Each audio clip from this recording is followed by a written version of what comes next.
Perfect. We'll call the meeting to order, 9:30 a.m. I'll start with the adoption of the agenda, starting with administration. I believe we have a new staff member to introduce. Yes, I'd like to get Jeff to introduce Paul, please.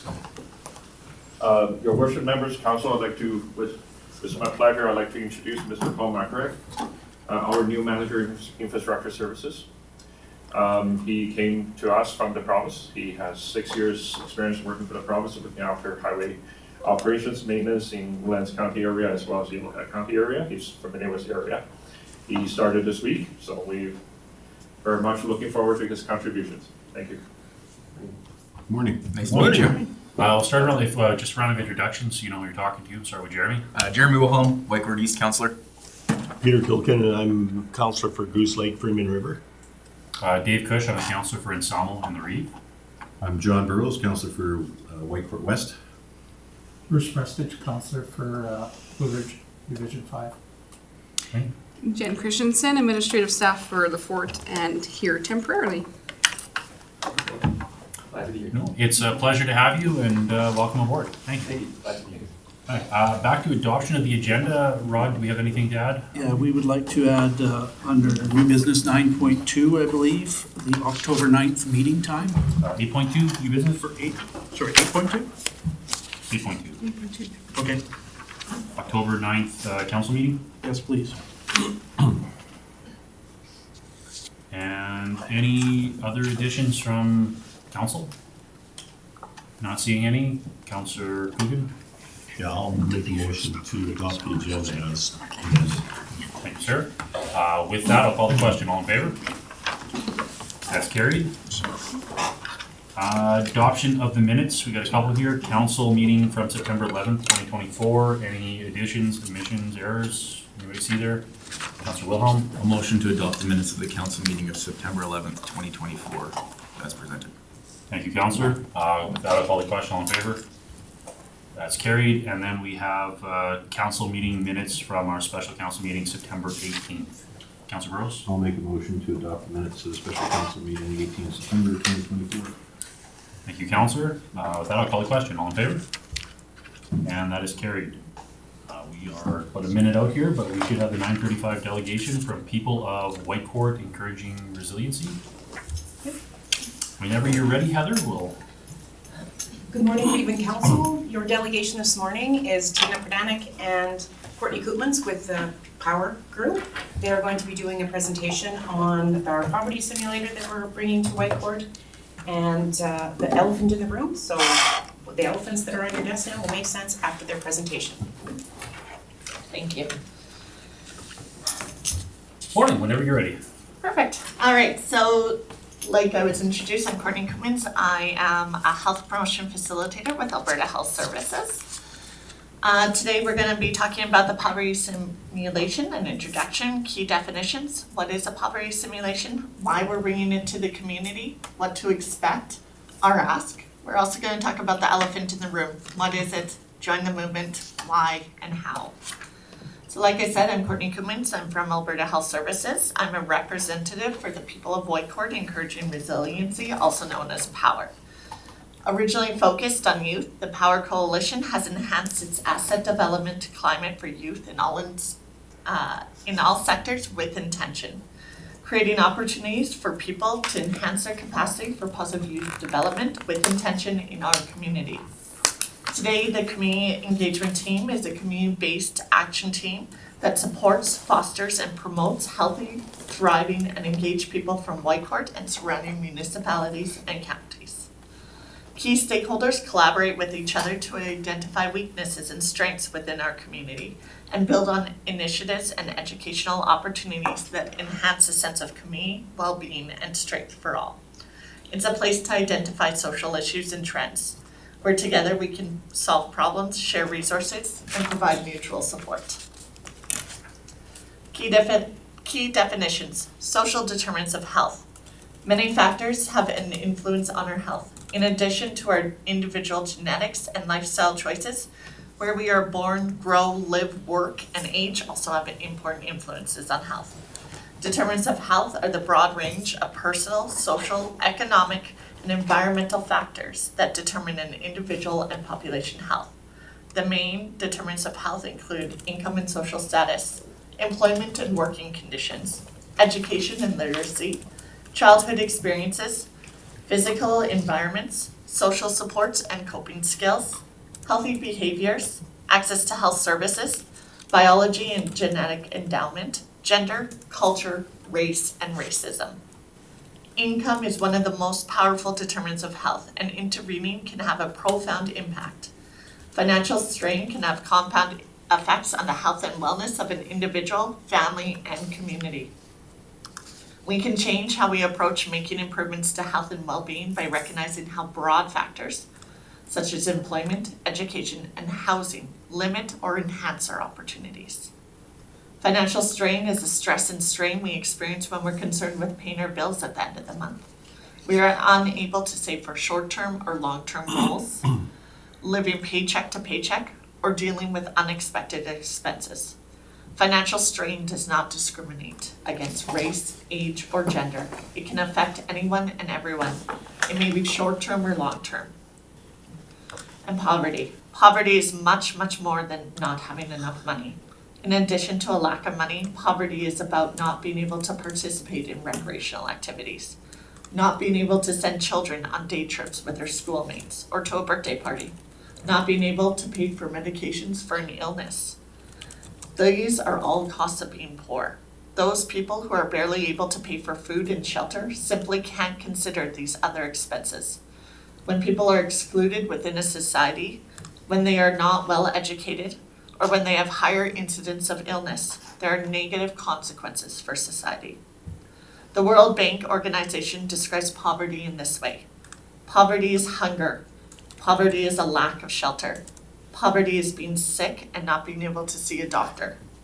Poverty is not having access to school and not knowing how to read. Poverty is not having a job. It's fear for the future and living one day at a time. Poverty has many faces, changing from place to place across time, and it's been described in many ways. Most often, poverty is a situation people want to escape from. So poverty is a call to action for the poor and wealthy alike, a call to change the world so that many, many more have enough to eat, adequate shelter, access to education and health, protection from violence, and a voice in what happens in our communities. Equity is not to be mistaken for equality. Equity acknowledges that not everyone starts from the same place, and to ensure fair access, we must acknowledge and make adjustments to any imbalances. When we understand the different circumstances and barriers, we can allocate resources and opportunities that reduce or eliminate any inequalities, and we can reach an equal outcome for all. Healthy, just, and equitable communities don't just happen. They are the result of dedicated and knowledgeable people investing their time and energy for the benefit of all. And community collaboration makes it possible to reach a goal that cannot be done by one individual or agency alone. It requires a community-wide effort from all sectors, including government, business, not-for-profit, human services, public services, and voluntary groups. It is about networking, sharing information, coordinating together to avoid overlap and increase access for everyone. It's a complex process that requires time, equal contribution, value, and trust among partners. A community action poverty simulation event promotes awarenesses of challenges faced in our community. It increases empathy and understanding. It inspires change and transforms perspectives. The poverty simulation is made up of participants who assume the identity of families and individuals living in poverty. Other participants play the roles of service providers. These simulations demonstrate the challenges some people face trying to maintain their basic needs. Just as in real life, participants need transportation to work or school, daily meals, and money to pay the bills. Participants will be faced with daily stresses and challenges a person in poverty faces, navigating work, social support systems, life challenges, and the resulting increased risk of substance abuse and poor mental health. The poverty simulation can mean different things to different participants. For resource providers, it can help them better identify with the needs of their clients. For community leaders, it can help them create and implement policies and programs that address the issues of poverty with more effectiveness. For participants, it can help them gain empathy and appreciation for the diverse world around them. For everyone, it can inspire a commitment to making a positive difference in their community. A poverty simulation is a facilitated 2-hour immersive experience designed to create awareness among participants. Participants are assigned to families who do their best to survive week to week over a simulated 1-month period. In the simulation, participants assume the roles of up to 26 different families facing a variety of challenging but typical circumstances. Some are homeless, others have recently become unemployed, and some are suddenly faced with the responsibility of raising grandchildren. In addition, volunteers play the role of resource providers such as social workers, loan officers, employers, pawnbrokers, grocers, utility collectors, police officers, and teachers. The program is conducted in a large room. Participants are seated in family clusters, and community resources are located at tables around the perimeter of the room. To start the simulation, each family is given a card explaining its unique situation, as well as a small amount of money. Then the families must secure food, shelter, and other basic needs by accessing the various resources during the course of 4 15-minute weeks. It is a learning experience, not a game. The objective is to educate and sensitize participants to the everyday realities faced by low-income families. Our ask: we want you guys to volunteer at the poverty simulation or attend the poverty simulation. Generally, we encourage folks to take on roles that don't mirror their everyday experience. For example, a healthcare worker can experience what it might be like as a police officer. A police officer can experience what it's like to work at a social agency. A social agent can experience what it's like to be a school teacher, and so forth. Often folks tend to sign up for what they know, but they miss out on opportunities to experience a different perspective within their communities. So the United Way has provided us with virtual participant registration links and volunteer registration links, which I've shared with Heather, and she can distribute. Everyone is required to independently register, even if there's a group coming from the same area. A minimum of 50 participants and 22 volunteers are required to host the simulation. There is no cost to attend. Elephant in the room. Elephant in the room is a representative of the topic that everyone knows about, but no one wants to talk about. It's a major problem or controversial issue that is obviously present, but much easier to avoid, because it feels more comfortable doing so. It takes tact, empathy, and courage to start these conversations, but also to continue them. In many cases, the reason why we avoid difficult topics or conversations are self-focused. How do we feel about it? How we see ourselves, not knowing what to do next. We need to see these elephants in the room as opportunities for growth, and where we can create a sense of belonging and community, be a source of support. If done successfully, as we step out of the shadows of silence, we will find liberation and empowerment. Elephants are a symbol of empathy, teamwork, community, kindness, strength, perseverance, loyalty, and protection. The elephant emits wisdom, quiet intelligence, which when we reflect on our own inner wisdom, assisting us in making thoughtful and informed decisions when we face life's challenges. Elephants remind us of enduring bonds, the importance of our roots and values, fostering meaningful connections with those who matter most in our lives. Elephants encourage us to stand tall and courageous, to protect and support others, and create a safe space for growth and expression. An elephant in your workplace or school is a public declaration of your commitment to support people's well-being. Why should you sign up? You are showing that you are focused on the well-being of anyone that enters your door. You are creating an open culture and dialogue and supporting and improving health, well-being, mental health in your place of work. You are starting the conversation and designating a clear structure in your organization for support and access to resources. Through open and honest communication, you are building stronger relationships and fostering greater understanding. In every part of our lives, whether it is at work or in our personal spaces, there often lurks an elephant in the room. Whether it's our own journey or the journey of someone close to us, we have all been touched by a topic considered the elephant in the room. Maybe it was mental health, parenting, disabilities, sexual orientation, religion, or race. We believe that every experience is valuable and we all have a story to share. Sometimes it is difficult to imagine that one person or one company can make a difference, but you can.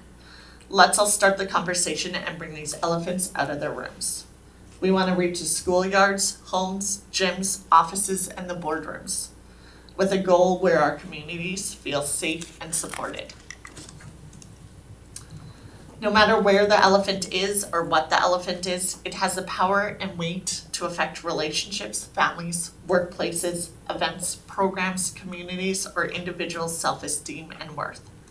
Elephant in the room is not a replacement for counseling, emergency support, or clinical support. Rather, it's about having safe space where people feel inspired and safe to talk. We are creating a strong social support network and healthy social connections.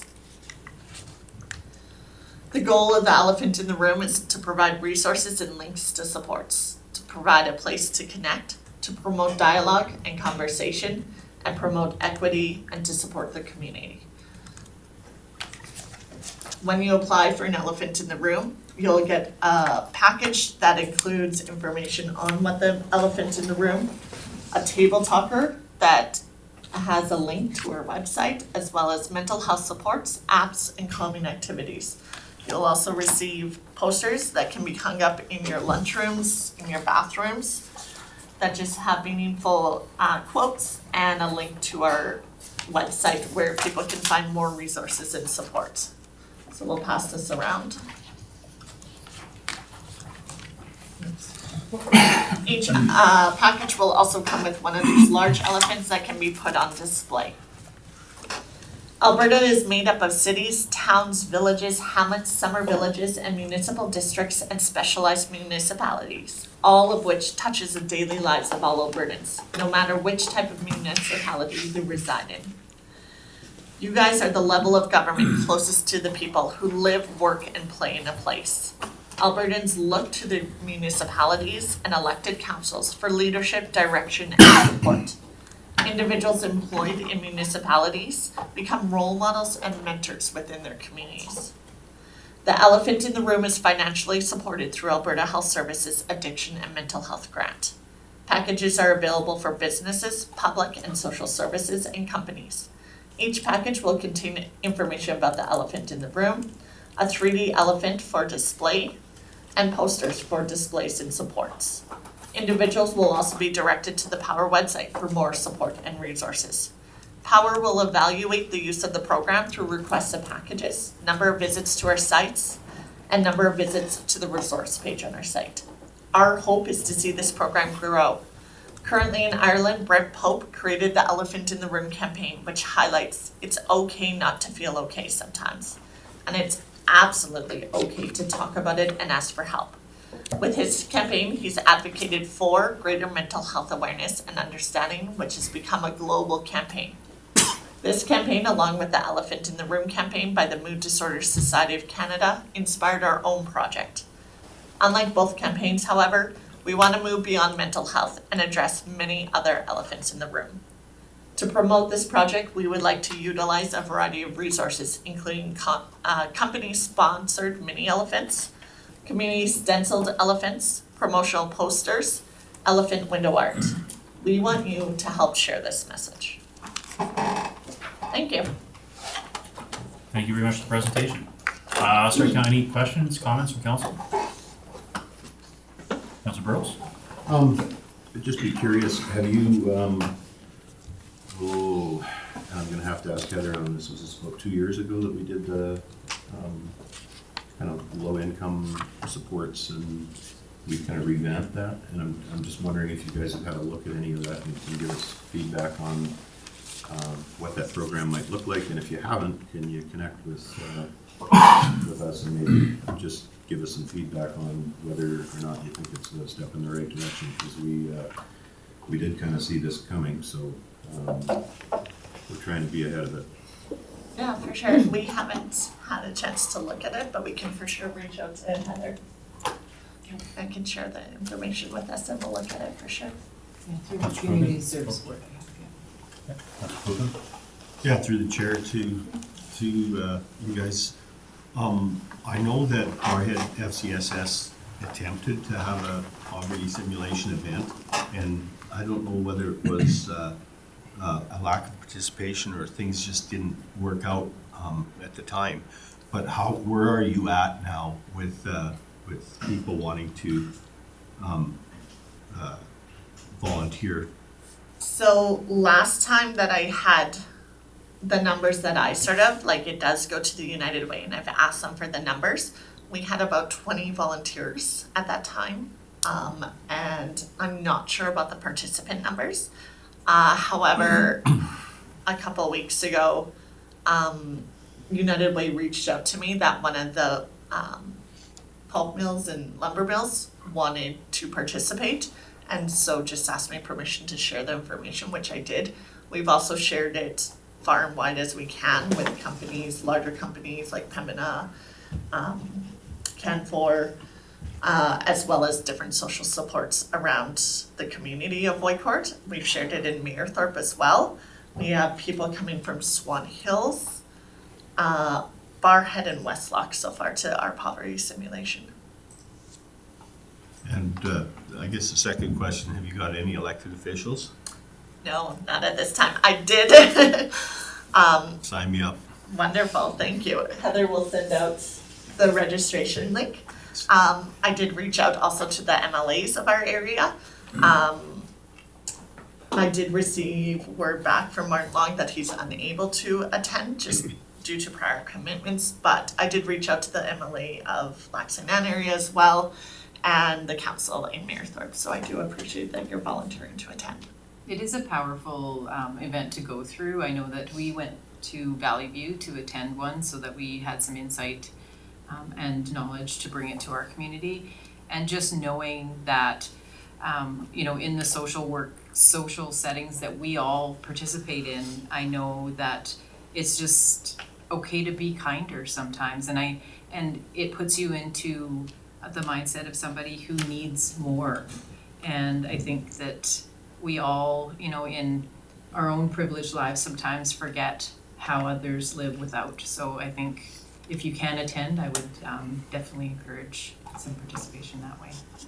And one of the big reasons why we also presented to you the elephant in the room at the same time is the elephant in the room is this big umbrella that poverty falls underneath. No one really wants to talk about it. Sometimes we don't even know who is experiencing it, right? Because they're protecting everything around them so well. Lots of times it's associated with addictions. So this is why everything came together as it did, as we thought that this is a great way just to start the conversation for everybody who is in our communities.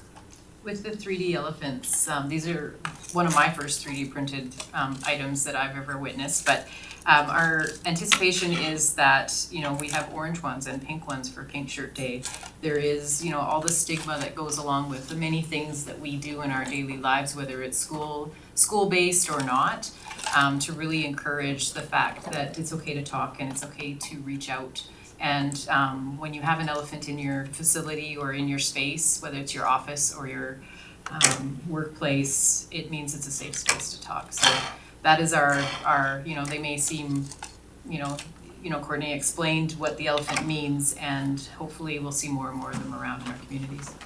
Question I have in regards to registration for this event, when's the deadline to register by? There is no deadline, so you can register up to the day before for the event. It is October, I didn't really say that, October 17th from 10 until 12:30 for participants. And then for volunteers, we ask that you're there about 9:30. And then the United Way will reach out to you prior to give you information on how exactly your role will be. Okay. Yeah. Anything else from council? No, not seeing. I'd like to thank you very much for your presentation, and hopefully we do have some release at one councillor, hopefully a couple more to be interested in the event. So Perfect. thank you very much for your time today. Thank you. Thank you. Councillor Wilhelm. A motion that council accepts the presentation from P.O.W.E.R as information. Thank you, councillor. That'll call the question. All in favor? That's carried. And then we have a motion to just checking for administration. Do we have to attach names now, or can we attach names after? As long as they get them in time to register, they think that's okay. We just wanted it to have names because it's not just a show up, it's you need to register you. Just a note for Nikita, our Wi-Fi is out, eh? Thanks, guys. Okay, motion to, someone wants to make the Councillor Burrow for prestige? Make a motion that council direct administration to register available counselors for the poverty simulation. Thank you, councillor. And I guess to that, if there's any councillors that are interested, please reach out to Heather. Yeah, I'll sign it. Okay, thank you. Motion on the floor, call the question, all in favor? And that's carried. Brings us, we are just about right on time here for our 10 o'clock, Whitecourt Woodlands Winter Rec Park Society. Good morning again, Reben Council. Your second delegation is with the Whitecourt Woodlands Winter Recreation Park Society. This is Dale Rock and Don Garrett. Good morning. Go ahead.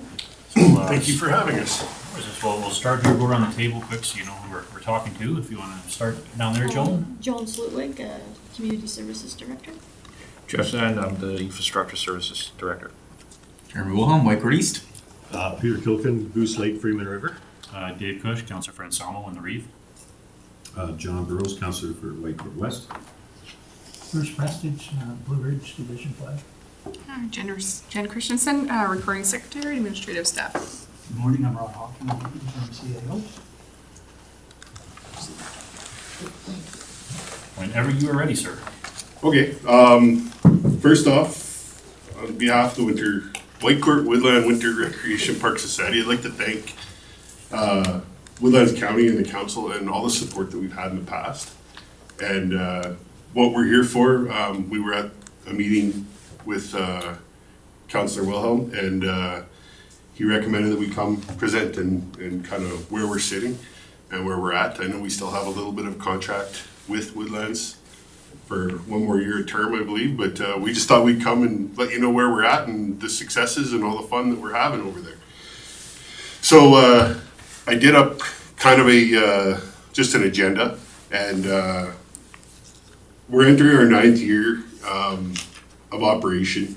We've had lots of challenges over the years, as most operations do when they're in construction and building, and we've expanded from the conveyor.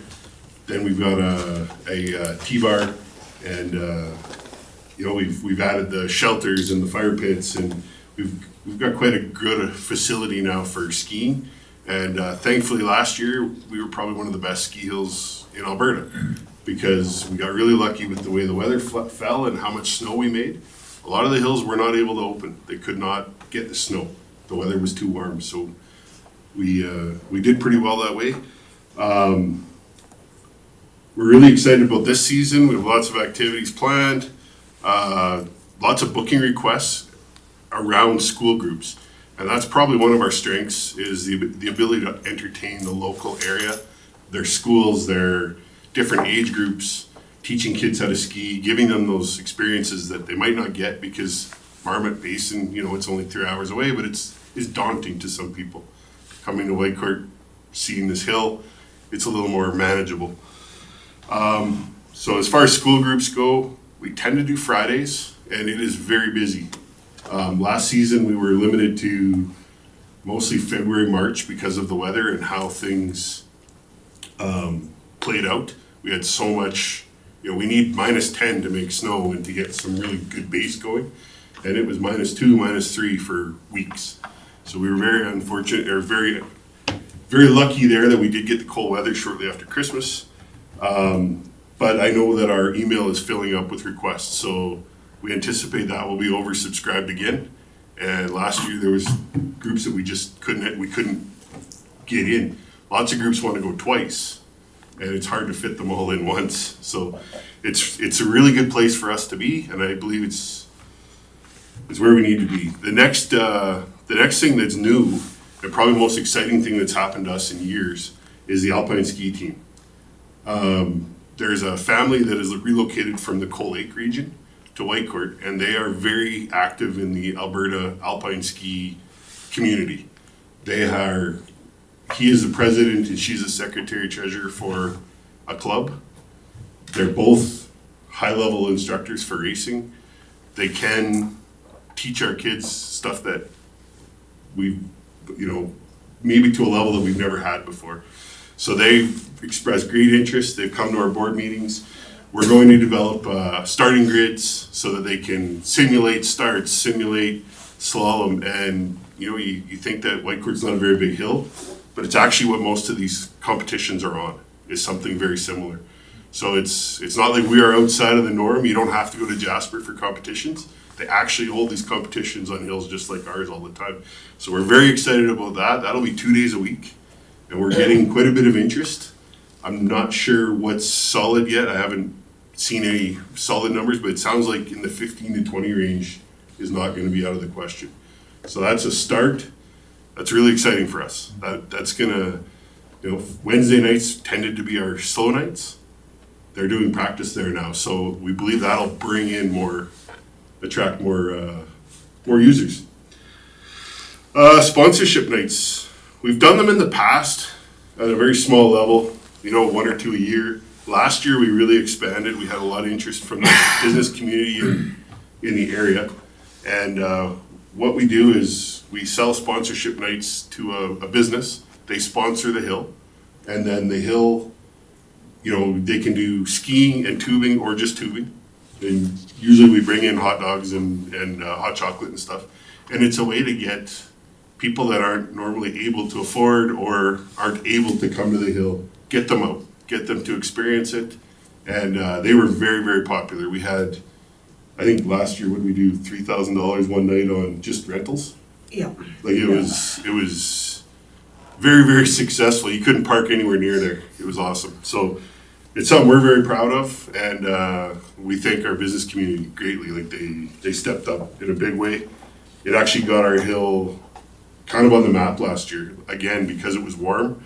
There's people doing other things. They weren't skiing. They didn't think it was brown everywhere in Whitecourt except for East Lake Park.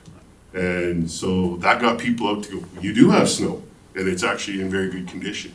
So that was awesome. Sorry, I'm gonna stop you just a second. Councilor Wilhelm? Oh, sorry. Does the bus go stop at the ski hill yet? It doesn't? It used to, Okay. but then because as the parking started to get a little busier, they weren't comfortable making it, but it stops just at the bottom where those post offices are, where Apex is, down in there. Okay. On that main drag between Trican and Apex. It'll stop there, the town bus. Okay. But it used to come in, it stopped at about 4 years ago. They weren't comfortable coming in with the people walking through the parking lot and stuff. So you can get to the corner, you just can't get into the parking lot. Okay. Thank you. And we do have kids that utilize that. Yeah, there is. Some of our staff even utilize it.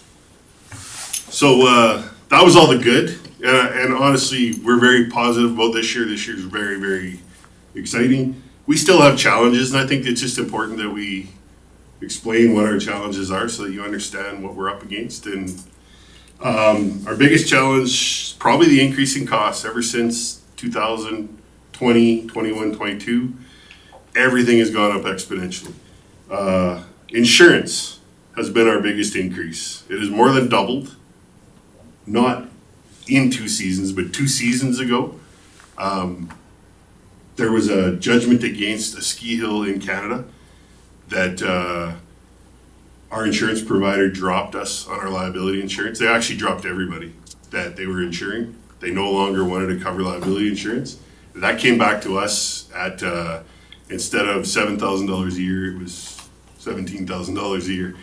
And we had to go out to, because we were through our rural municipalities insurance, and they could no longer carry us. So we've gone to a ski hill type insurance provider. That isn't coming down, and we don't anticipate that it's going to come back down. So the rural municipality still covers our assets, and that's still pretty reasonable. But it's the liability side of it that has gone very expensive. We've had to complete major repairs. So a year ago, we got our snowcat back. We'd actually lost 2 cylinders in the engine.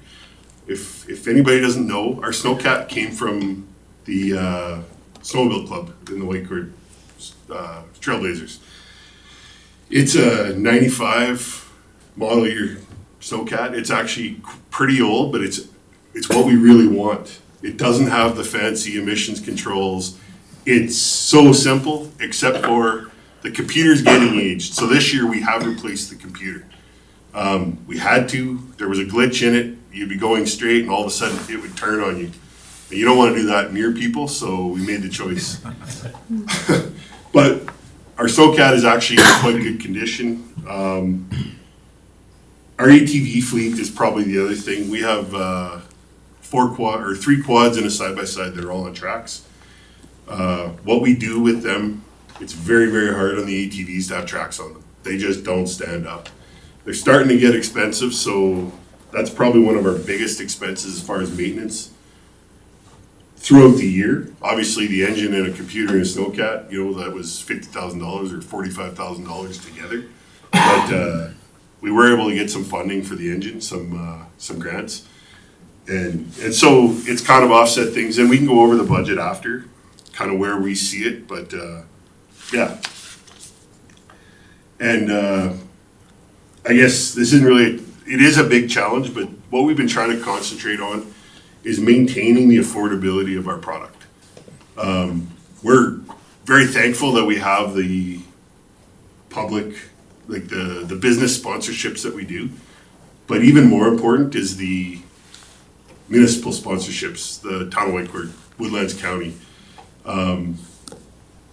Without that, our prices, I don't actually know if we'd be open, because our prices would have to be high enough to cover the other costs. And so our focus has been to maintain that level of pricing, but keep or exceed the same level of service.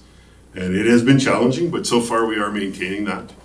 And we thank you again for your support. It's crucial. Yeah, 2 years since we've increased.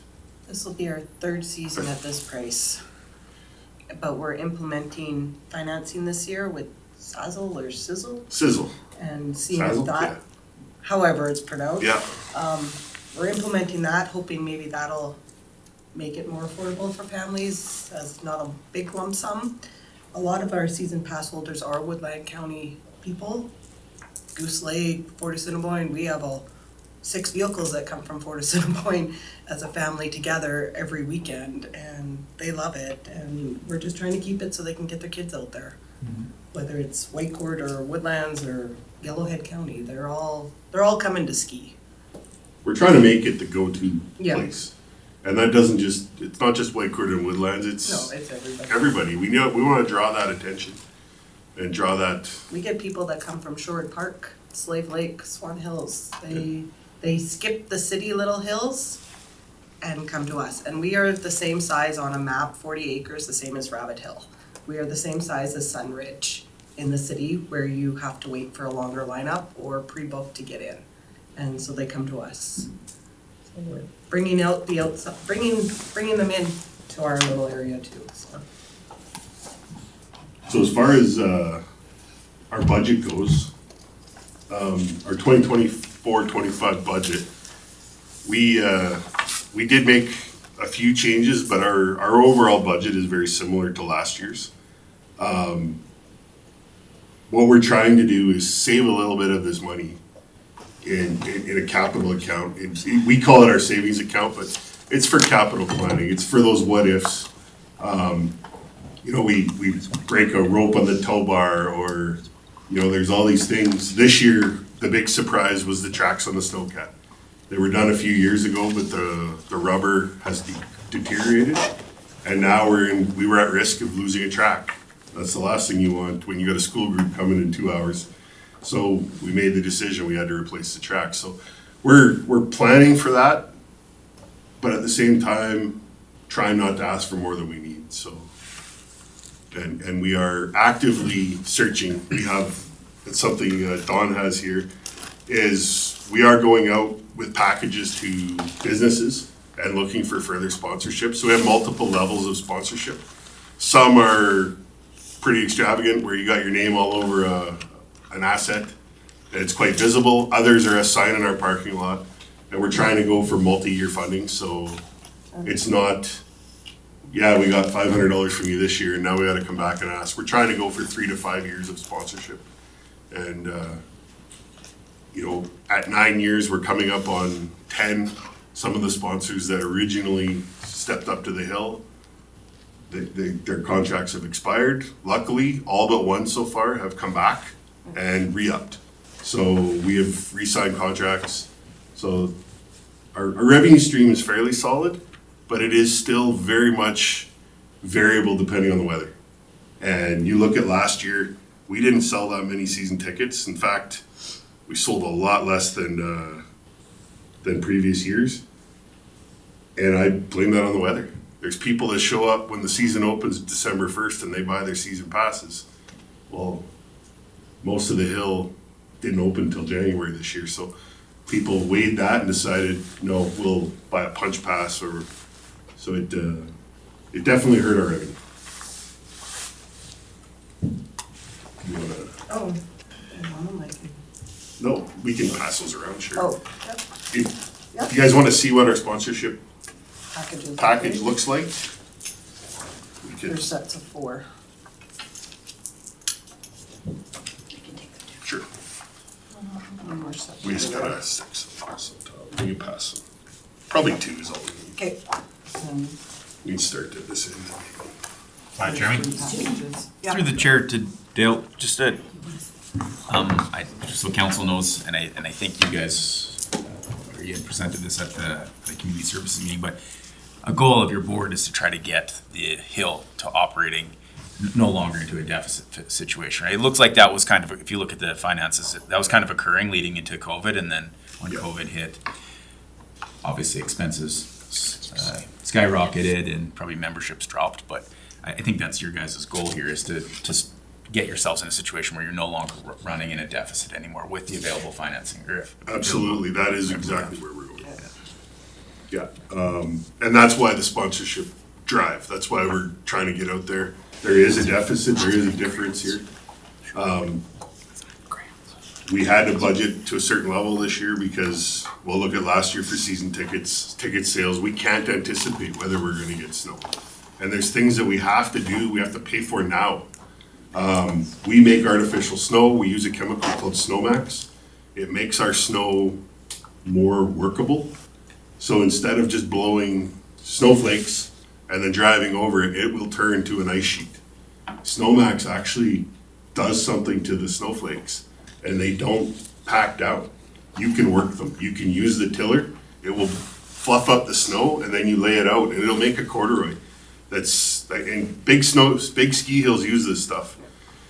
That's one of the reasons we're successful in making as much snow as we do. It also allows you to make snow at a warmer temperature, so you're able to do things.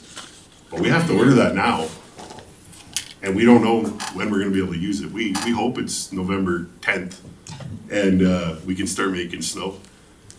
As well as we hire a snowmaking crew every year. They're not they're not the same people that are on our operations crew, our lifties, our people, inside people. It is snowmakers, and they work around the clock. We have 8 snow guns, I believe, and then two snow guns and 8 sticks. 8 sticks, yeah, 2 guns. And yeah, we flow water 24 hours a day as long as we can. As long as the temperature stays at a certain temperature, we can. Is there any look in the like 5-10 year plan to do continue any more expansion, or is there available land to do expansion at the hill? I actually don't know the answer to that. There is available land to the east, Yeah. but I could ski it. We'd have to work it. It's a little. It's a little steeper. We'd have to figure out how to get a lift over there or make the run loop back around to the T-bar. Okay. Because we'd need another lift to open up that I see. third section if we were to do that. If you've never been out, it's really worth going for a visit. The west side of our hill. You can't see it from the parking lot. You can go up to our lookout area down to the conveyor. And it doesn't look that extreme. There's a terrain park and it's quite gentle on this side. And then our tube run runs around the east side. But if you go out west, there's actually some really fun terrain out there. And it's way bigger than you think it is. Until I had to go walking over there, I had no idea. It was like, this is really, really a lot bigger than you think it is. Just a question, have you ever entertained the idea of expanding into the mountain biking? Because there's a lot of hills that are doing that now. Is there any interest in that in this area? Do you know? Because that may I help. think there would be interest. I think we would be overreaching with the Whitecourt mountain bike park. Oh, okay. And they put a lot of money into that park. Yeah. And the assets that they have. Plus, it's quite expensive to operate the lifts that we have. And I don't think that there's enough terrain to make it Worthwhile. worthwhile. Oh, that's a good point. I don't know the dynamics, so. Your Yeah, ticket thank you. prices for the carpet to keep it running would be, Well, that Yeah. carpet's $400 an hour with Yeah. lifties to operate. yeah. Yeah. So we have, that's one of the reasons we aren't open every day. We have to be choosy on when we operate because we have to make the best use of our funds that we have. I'd love to be open 7 days a week and people can go all the time, but we just could never afford that. Especially, we've had a couple $17,000-$18,000 power bills and it hurts. Bruce? Through the chair. The water that you use for making snow, that comes from the town water system? It does, yeah. And do you get a break on water, Yes. Yeah. It's not, it's a part of the agreement with the town. So, yeah, it's not one of our costs so far. They put a new water line down the bottom of the hill there, was that ended up at the steeple? No, we actually sit right on the reservoir. That reservoir sits right behind our chalet. And we have a hydrant that comes out of the ground in front of our chalet. And we have a short piece of line that connects to our feed. And so what we do is we hook up to the hydrant, hook up to our feed line, open the hydrant. We have to be flowing it when it's cold because it's not, it's outside. And we flow into the basement of, I would love to offer you all a chance to come tour because if you actually came and seen our operations center, like our mechanical room, it's under the hill. And at the top of the conveyor, there's a little shack. About 20 feet below that is where the top of the pump sits. And that pump goes 20 feet into the ground. And so it's a pretty expensive asset that the hill has. And it pumps 500 gallons per minute at a very high pressure. And that allows us to use the guns. The guns require 300 or 400 PSI. I think that would be actually something really neat to see. I think administration could probably reach out to you guys and Yeah. set up a date and make something go. We'd love to have you. Yeah, through the chair. Thanks for the presentation. It's a great facility. I know when we looked at entering into this agreement years ago that directly supported it, we thought it was a good idea. I'm just looking at the budget, and when you look at all the numbers on the budget, are these actual cash numbers, or is there any in-kind in there? Sorry, is there anything what? In kind? In kind? So like, for example, we give you this and it's worth this much money and this is all cash? Okay, thank you. Yeah. You mean like volunteer hours and the barter system? Well, no, I'm talking about, Gravel or something like Yeah, like anything like that. Somebody gives me a computer. Yeah, no, none Well, of that no, would like, be in here. you know, I think a good example would be is the cost of the water worked in as a, okay, so it's actual cash. Yeah, Thank you. so that's what you see for sponsorship, that's actual what we're getting annually, and we incorporate that into our budget plan. Okay, thank you. Anything else from council on this? Councilor Wilhelm? Through the chair, I guess, so you guys will be coming back in 2025 for a discussion on a new agreement, Yes. looking for something similar, maybe an increased funding model for you guys? That would be the plan, yes, is to come present again. And honestly, we present to the town committee once a year, and I'm willing to come back every year and just give you guys an update, give the council an update, give the administration an update where we're at, and, you know, maybe we can work together to identify, opportunities that we can help each other. That's be greatly appreciated. What we do with some of our other groups that we help sponsor stuff too, kind of give us updates on where they are or where maybe shortfalls or where our staff or departments can kind of help fill in to help out as well. So it's a fantastic site. I'm sure most of council either has used it or know people that have used it, and I really like to see the long-term longevity of that here in this community. So, any Councilor Preston? Yes, I was kind of involved a little bit when they did the P.O.W.E.R ski over there. The expansion, yeah. Yeah, so, you know, that was pretty much all volunteer. So, you know, it just shows Very the much. community is behind you. The T-bar itself was a donation. The installation was a donation on almost every front.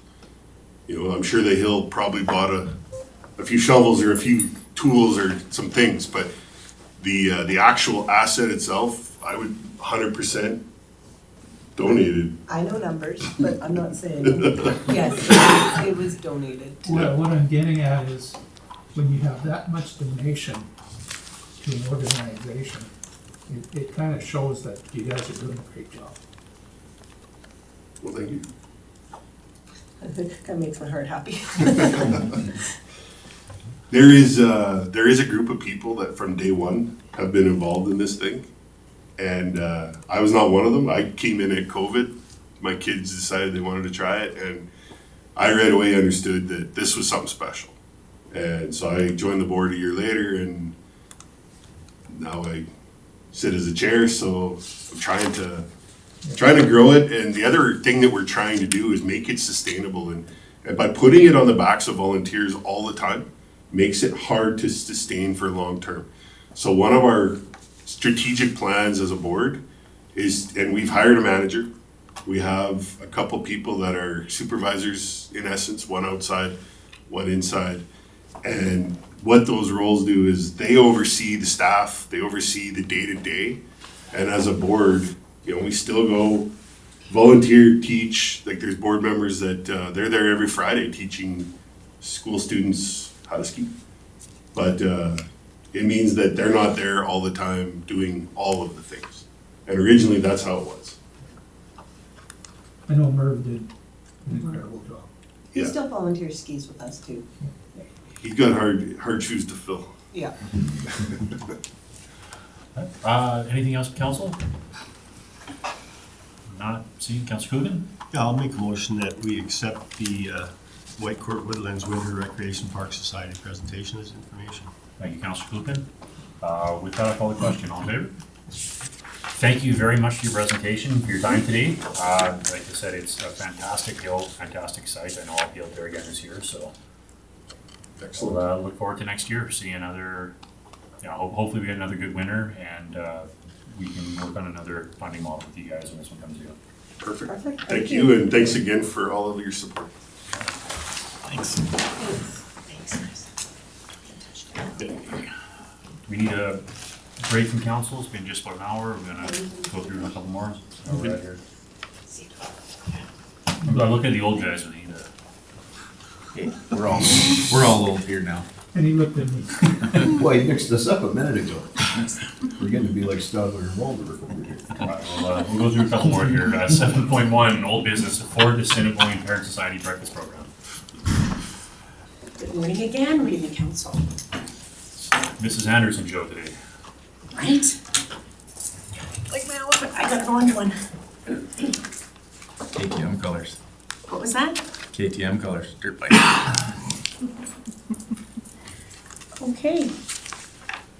So before you today is an update from the Fort Assiniboine Parent Society Breakfast Program. We had requested that they let us know how their year went.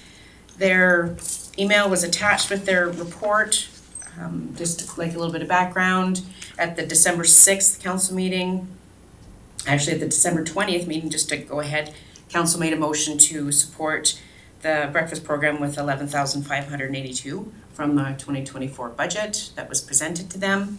You can see by their budget, they spent less than that. So their additional request is to retain the surplus funds that they will apply for this school year and probably into part of the next one. The Parent Society, I just touched base with them, just wanting to know moving forward what their expenses might be. And so they're anticipating about a $1,200 per month cost because they get a little bit of money from Pembina School Division. She said about $5,000, but that also goes to pay for some admin and kitchen essentials. They haven't gotten a full report from the school on where that is. They have a meeting October 1st that they will have more information that she can send to me. However, just based on the program that they're using, that they already have the funds, our recommendation is that they retain those funds. That's our second motion. But that's pretty much a recap for why I'm in front of you today. If you have any questions, I will answer them the best I can. Councilor Klugen? Yeah, thank you very much, Heather, because I know they approached me and said, you know, what do we do with this? And I said, the best person to talk to is Heather because she would know the ins and outs of it. And they do a really good job. And so they got in contact with you, and that's why we have this. So. No, my thoughts are, you know, we already have that money out of our budget. It was used for, it has been used for what it was meant for. It's been underutilized, but it's still kind of part of what we motioned to move. I have no problem with letting them continue with the funds that they have until it's closed up. Any other comments, questions from council? Councilor Prestige? I'll make a motion the council accept the Fort Assiniboine Parent Society Breakfast Program funding report as information. Thank you, Councilor. Any discussion on that one? Not seeing any, call the question, all in favor? And then motion 2, Councilor Klugen? Yeah, I'll make a motion that council authorizes the Fort Assiniboine Parent Society retain the surplus funds for the breakfast program for 24-25 school year and request that they provide a final report of the use of those funds at the end of the school year. Thank you, Councilor. Any discussion on that motion? Not seeing any, call the question, all in favor? That one's carried. 8.1 ICF Framework Agreement. Mr. Hawkins? All right, just following up from our special meeting on September 18th, I believe it was, bringing forward the draft ICF agreement. I know Paul has been working hard on this project. He is online if you have any questions, but we're looking for 3 motions today. One, that council adopt the ICF framework with the town of Whitecourt as presented. Second one is council direct administration to coordinate with the town of Whitecourt the joint signing of the ICF.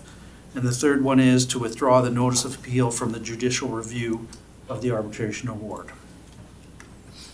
Thank you. Any discussion on this? And we've had a long discussion during a special meeting. Councilor Wilhelm? I'll motion that council adopts the intermunicipal collaboration framework with the town of Whitecourt as presented. Thank you. Any discussion on that motion? Not seeing any, call the question, all in favor? That's passed. Councilor Wilhelm? I'll motion that council directs administration to coordinate with the town of Whitecourt the joint signing of the adopted ICF agreement. Thank you. Any discussion on that motion? Not seeing any, I'll call the question, all in favor? That's carried. Third one, motion 3. Councillor Kukin.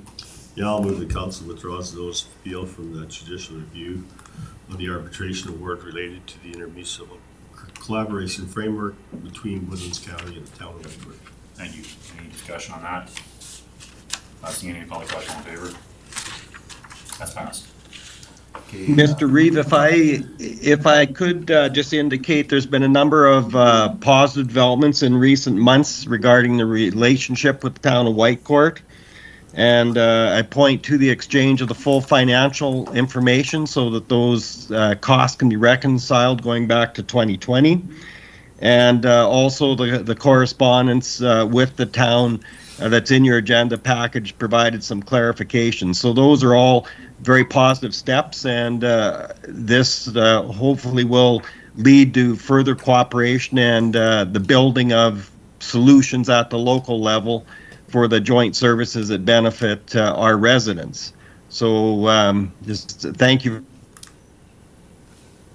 Move everything forward in a positive way. Thank you, Mr. Benedetto. Okay, Councillor Willem. I just want to say thank you to Paul, like a little extra thank you to Paul for all his hard work on this. I mean, it wasn't easy. Council has an idea of what happens, and he's been walking that tight line of helping us get to this point. So I just wanted to give a shout out to him for all his extra work on this. Thank you. With that, move on to 8.2, the October 9th council meeting. Mr. Hawken. Okay, so we had a very small glitch in our schedule, and we have advertised the land use bylaw open roadshow, I think it is, for October 7th, 8th, and 9th, starting at 5 o'clock, and the 9th is here at 5, which conflicts with our current time for our council meeting.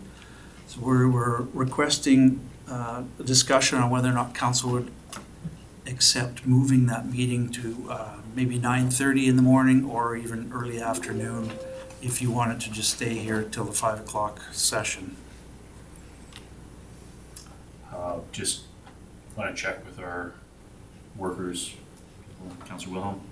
Through the chair, I might already discuss this with administration. I'm currently booked to be in Grand Prairie on the 7th and 8th and potentially the 9th. So I think do whatever works with you guys, and I'll do my best to be back on the 9th if I can make it back. If it was in the evening, there's still a minor chance I wouldn't be back for that either, but it was just the greatest chance to make it. So. And I guess for our councillors, just checking my schedule here too, who have to drive out, Councillor Kukin, would an afternoon meeting be better for you then if we had to open those? It doesn't matter. Those days I usually make sure I have the whole day free for anything, so I'm good there. The 8th I can't attend. Well, we're talking about the council meeting on October 9th, moving it from 5 o'clock to either the morning or the afternoon. Doesn't matter to me. Okay, I got Corinne in the back there saying 9:30 probably be best for administration.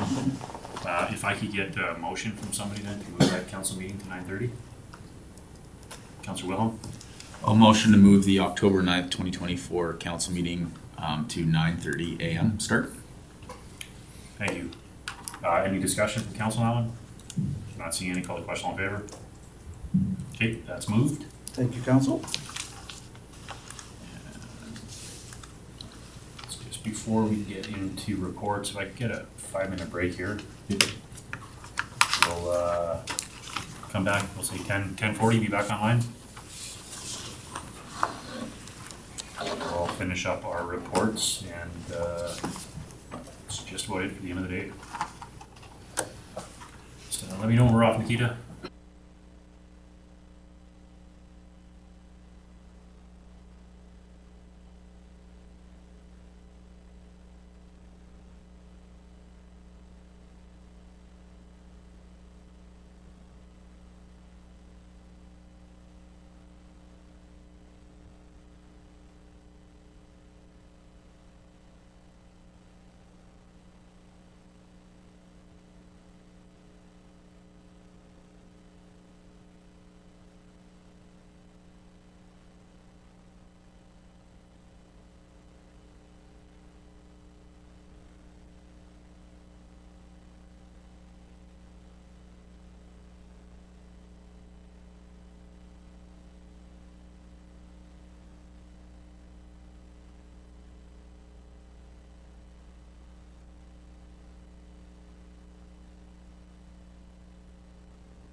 Okay, it's 10:45, a little late here. We'll start council reports and questions. Councillor Wilhelm.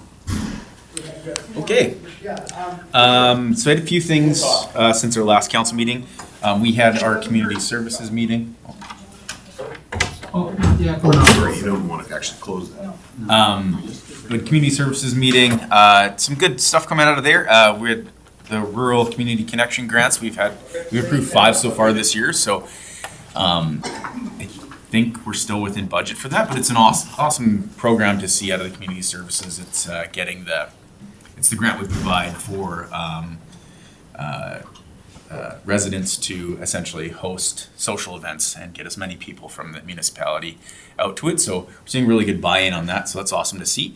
Approved all of our apprenticeship bursaries as well, so we've had an increase in the amount of applications for that. And then we have assigned the members that are attending the FCSSA conference in the Alberta Parks and Rec Conference coming back, and it was to be hosted in Jasper, and obviously there's an issue with that, so I think they've moved it back to Lake Louise, so it should be a good conference for those people to go to.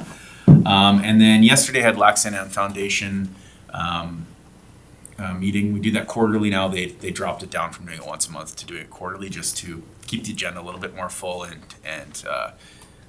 make it a little bit more efficient. So a big thing coming out of that was the approval of the report for how we're going to create an ongoing capital requisition plan. So obviously there's a need within our region for more seniors and low-income housing in the area.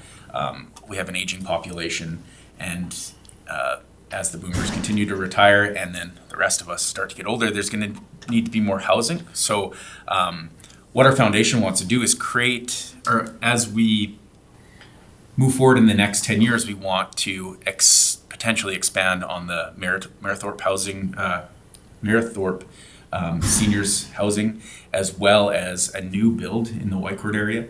And we're looking at trying to get the most creative funding model for that. The builds that we want to do are going to create sustainability for the foundation and for housing. Our plan is to, on our next builds, have a series of different level rooms available for different seniors of different means. So right now, we require a lot of requisitions from the municipalities to allow ourselves to be viable. And on these new builds, we want to create a situation where the foundation is viable for itself, so we don't have to keep increasing our requisitions so that we can keep operating. So that's it. I'm gonna forward that email to council so you guys can read on your own time. It's pretty long, but I can explain it to you guys off camera. But it's really cool, and it's probably one of the first times the foundation will be is moving towards that type of funding model where they can afford to pay for themselves, or at least no longer increase requisitions in the future. So that's our plan. We'll see if we can get to that, and we're working towards that into 2025. So that's all I have to share. Thank you, Councillor. Any questions for Councillor Wilhelm? Councillor Coogan? Yeah, I attended our RETA meeting, sort of a meeting to consolidate a lot of the things that we were trying to achieve in our strategic plan on the 16th. It was a pretty intense meeting. There's going to be some changes to help, build our administrative capacity, which I will be giving a report to the Economic Development Committee tomorrow evening, I believe. So that happened on the 16th. We're starting to move in the direction that we really need to move in, and a lot of the things are coming together now the way they should be. And then on the 17th, I had the land use bylaw workshop. First, I met with Bert to put together some of the stuff for our RETA, and then I attended the land use bylaw. That was a pretty good session. We covered a lot of ground, and we're entering into a place in our land use bylaws which are are kind of unique for Alberta. Like, we're entering into some places where nobody's been before, and we're talking about some pilot projects and doing some creative things, so that was a really good exercise. Had a governance and priorities meeting on the 18th, and then also the special council meeting. I did attend the FCSS meeting in Barhead on the 19th. It was really interesting, because I did one of the ones that I had on the 12th of September. I also attended Barhead District Social Housing, and one of the things that has become really evident is that one of the biggest costs that we have as the social housing is food. And then when I went and attended the FCSS meeting, the run on the food banks has become incredibly, they're really struggling to keep up with the demand. So we're starting to see food become a big part of our social dilemma. So it's interesting when you sit on these different boards to see how they interconnect. So that was and of course, FCSS is, trying to expand its ability to address a lot of those situations, and it's not easy, but all of the partners are really good partners, and I think that we have a really good executive director who really dives into a lot of the places that former ones wouldn't. So that's been my last week. So. Any questions, Councillor Coogan? Councillor Prestige? Mine has been almost the same as Peter's. I've read the council stuff, but the big one was on Monday we had our protective services meeting, and I think you all got that email that Mayor Pickard sent me about Camera costumes.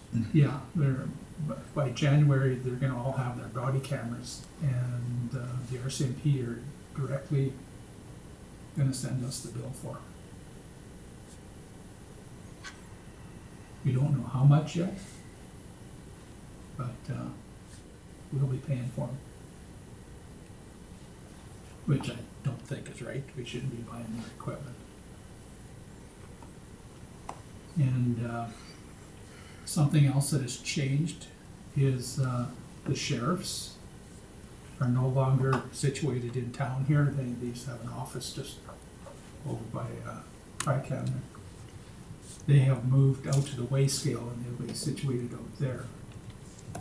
There's only 3 of them, and they're looking after an area right down to Gunn, Swan Hills. And to the west is, I think, Little Smoky. So the weigh scale is hardly open.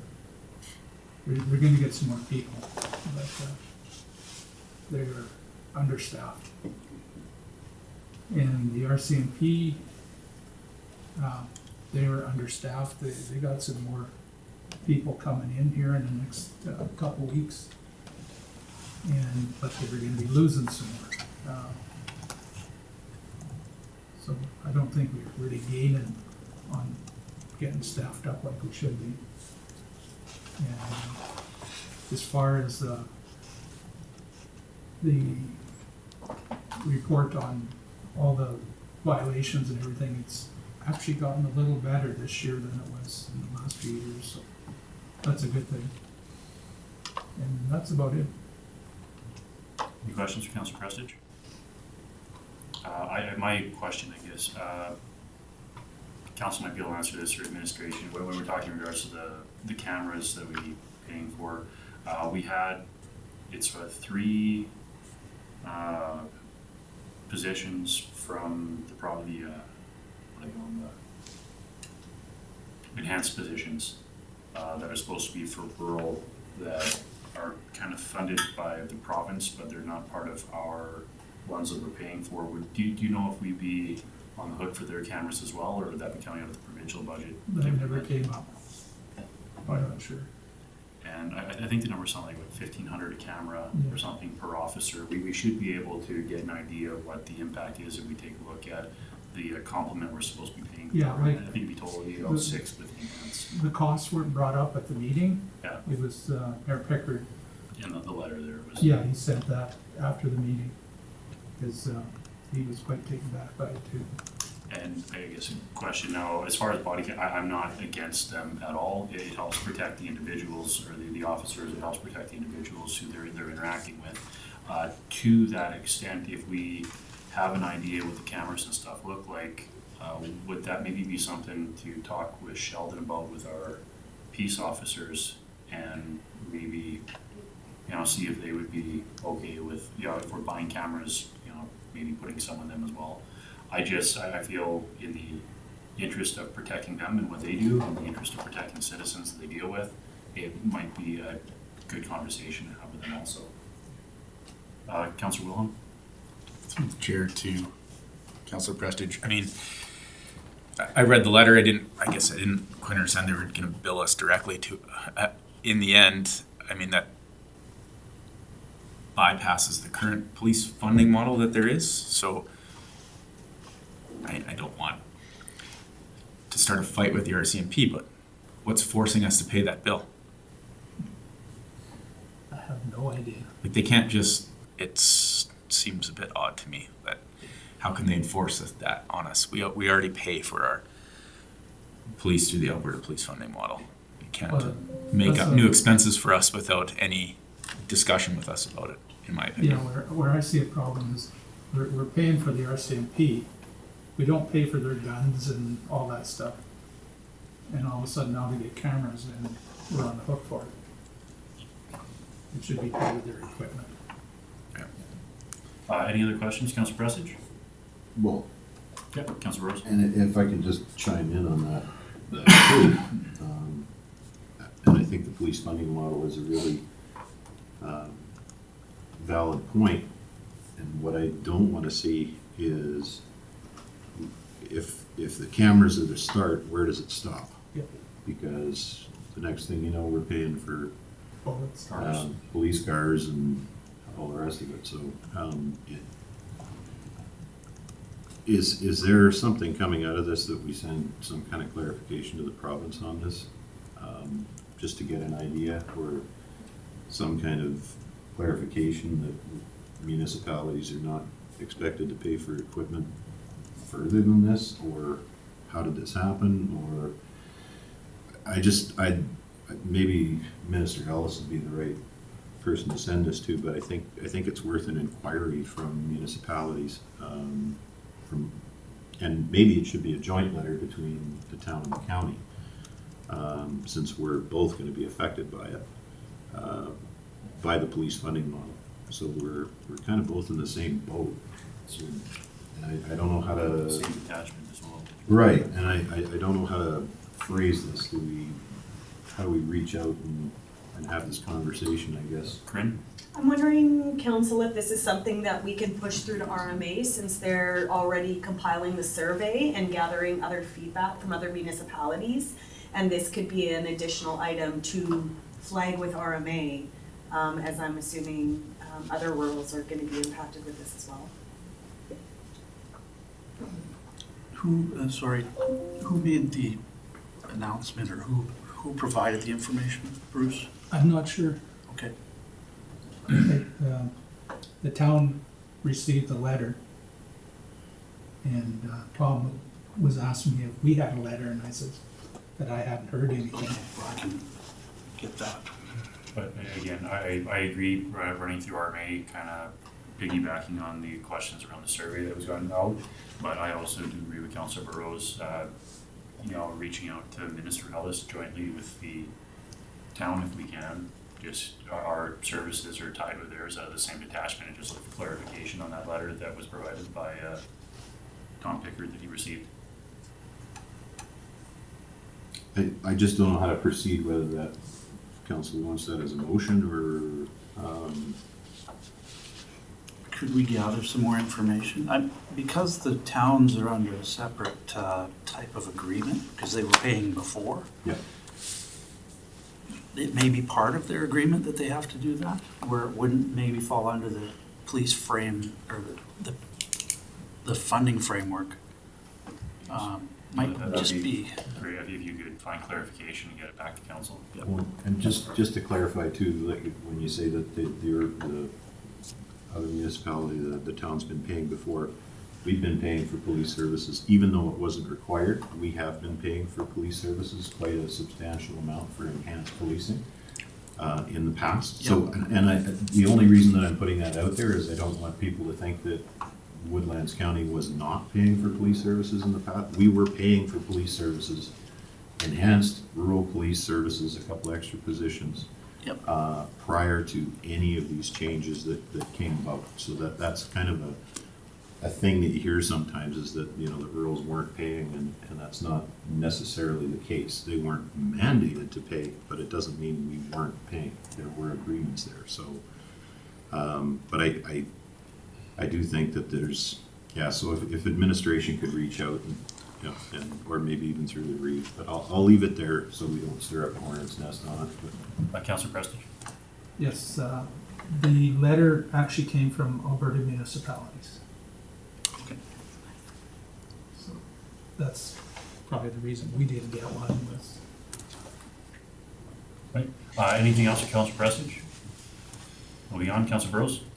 I attended the land use bylaw meetings, and to echo what Councillor Kulkin said, we are looking at doing some different things with land use, and I think part of I gotta say, I like this process, because a lot of what we're doing right now is sitting there with a group of people, kicking around a few ideas with a facilitator who's got some experience in it, with Joan as well.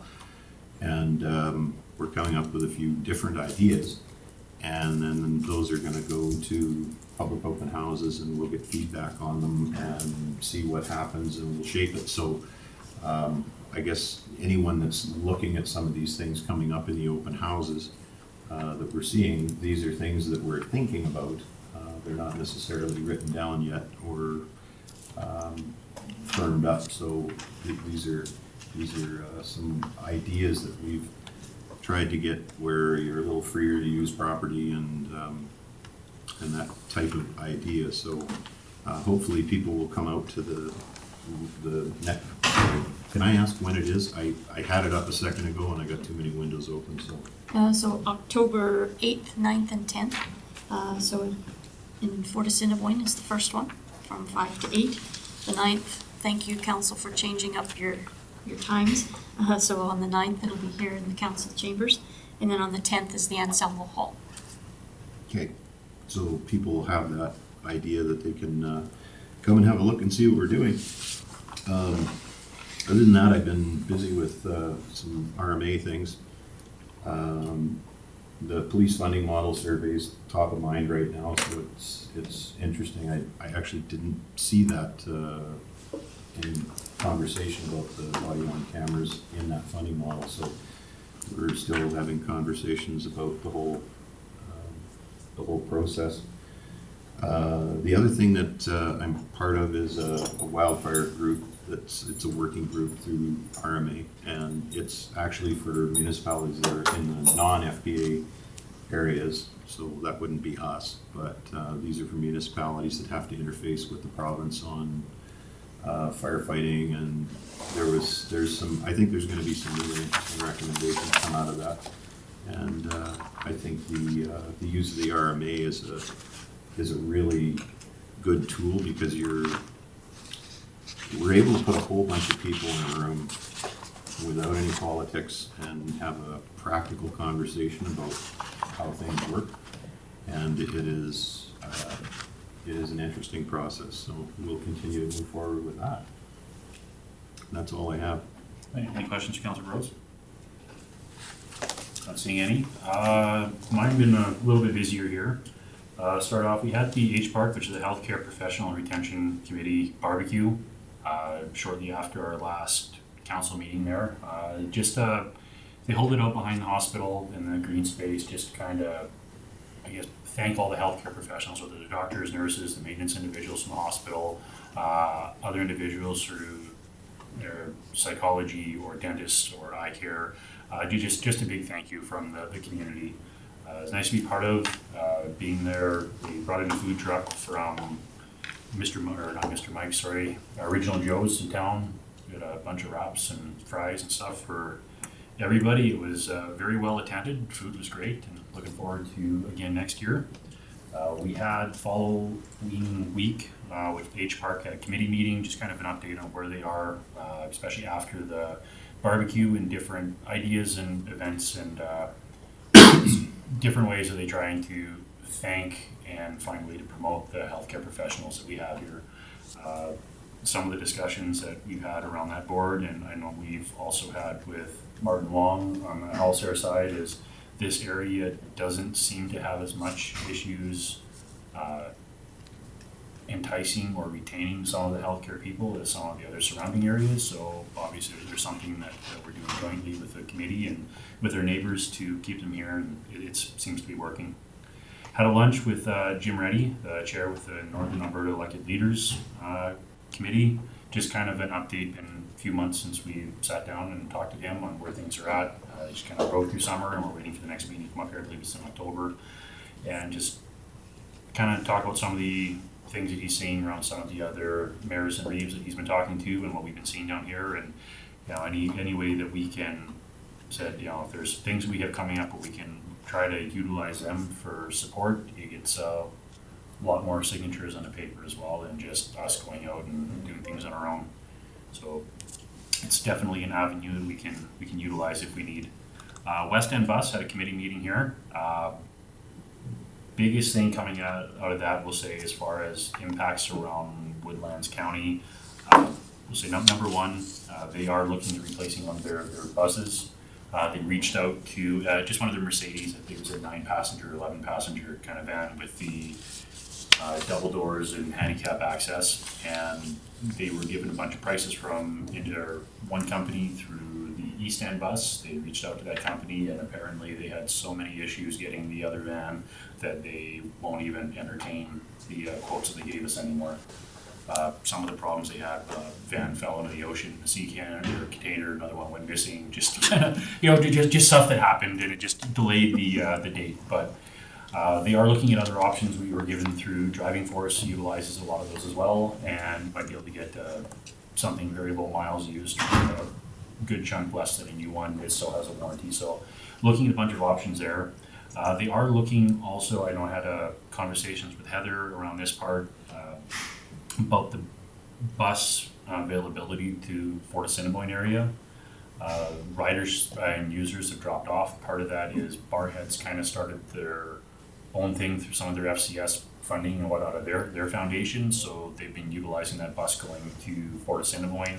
So I understand for users, if you have a bus coming from Mayorthorpe up that way and back around versus Barhead over, it's a lot less time. So they are going to be evaluating that, and we'll have to have a discussion at some point around, I guess, our service with West End Bus and where we service in Woodlands County. Just there's no residents in that area. If the residents are utilizing a secondary program, I mean, we still have the coverage. It's just it's not through this program currently. It's still available to anybody. It's just we don't have any uptake. I had the land use workshop. That was again a great workshop. I know we ended up not making as many points as we wanted to. Just some of the conversations went a lot longer versus the slide, which again, it was great. Vicki definitely stuck to the timeline that she had allotted to us, but some of those conversations and kind of the way they went around with council and the members of the public and everybody in it, it was great conversations. There's a lot of good ideas coming out of that, and I can't wait to actually present some of these ideas to the public and see where the public feels on our standpoint. And I've had a couple of conversations with some of the individuals on some of the, I guess, new rules on, I guess, development in some areas or some of the multi-home kind of ideas that we're putting out, and they seem to be fairly well received. I had the GMP meeting, made had a meet and greet with Canfor with their, I guess, kind of management or their administrative staff. Councillor Wilhelm was there, Councillor Dean showed up, and we were able to do a tour of the facility after. One thing that came out in just discussion around some of their costs and stuff that they're seeing and we're seeing was around culverts and roadways. Obviously, it's a big expense for us, and also with their roads, it's also a large expense for them, and they're finding they have some of their service roads that they need to redo and repair some of these things, and they're facing some of the challenges that we are also around regulations and stuff on that too. In conversation with them, we did identify they might be reaching out to Jeff to see maybe if there's some savings that we can kind of do working jointly together in some of these areas. If we're doing repairs in the same area that they are, maybe we can kind of pool resources and find a little bit of efficiencies for both sides there. So see where that goes. Then we had a special meeting, and we had a meeting last night within Insomwag. Biggest thing coming out of that again was the subdivision that we approved. They're moving ahead, I guess, with their development. They have surveyors and stuff all booked to kind of start moving that needle with being able to develop their ball diamonds and expand on that. It's pretty exciting for the area. I know they do have a lot of money earmarked from a fundraiser they did pre-COVID for that is still sitting there in a fund, kind of separate off of their books, but it's for this development to move ahead. And the landowner that they are working with has been absolutely fantastic. They've been very thankful with where we are with the county on being able to move this mark for them as well, and the, I guess, in-kind donation of time and labor from some of the construction companies out there that are already offering to help with developing the land for them. So we'll see where it goes, but it'll be nice to expand in what they have. It's a very well-utilized diamond, and I know there's a lot of people that don't seem to be able to get time on it because the one that we have is just filled up and booked all the time. So that's all I got for me. Are there any questions? Not seeing any. If I get a motion to council reports. Councillor Wilhelm. A motion that council accepts the council reports and questions as information. Thank you, Councillor Wilhelm. That'll call the question. All in favor? That's carried. Moving on to 10.2, September 2024 Community Services Operational Report. Good morning, Council. So attached is the September 2024 Community Services Operational Report for your information. If you've got any questions, you can fire away. Just a couple highlights that I wanted to note, which are the public open houses that Planning and Development are hosting here coming up in October. Again, or just to reiterate, Port Assiniboine Legion Hall from 5 to 8. The Whitecourt Council Chambers here in Whitecourt, again 5 to 8. And then Ensemble Hall on the 10th, again 5 to 8. Also, just for your information too, the Land Use Bylaws Survey was launched this morning on our website, and that'll be available to the public until October 18th. I encourage council to have a boo, maybe answer the questions themselves too. That would be great. Or let your constituents know that it's up and available to peruse and answer a few questions for us. So primarily the departments have been working, of course, on their budgets for 2025, and then of course the service level reviews. They've been diligently trying to get information to the consultant to ensure that a sound reports comes through to council here later on in October. Community services, so through Heather, she just wanted me to give an extra kick here with respect to the tax and transportation grants. She's just in the process of working on those, and we've actually doubled the intake of the tax rebates. People are starting to get word that it's out there, so it's been a very positive thing for the municipality and for our ratepayers. So kind of exciting that people are actually utilizing that fund.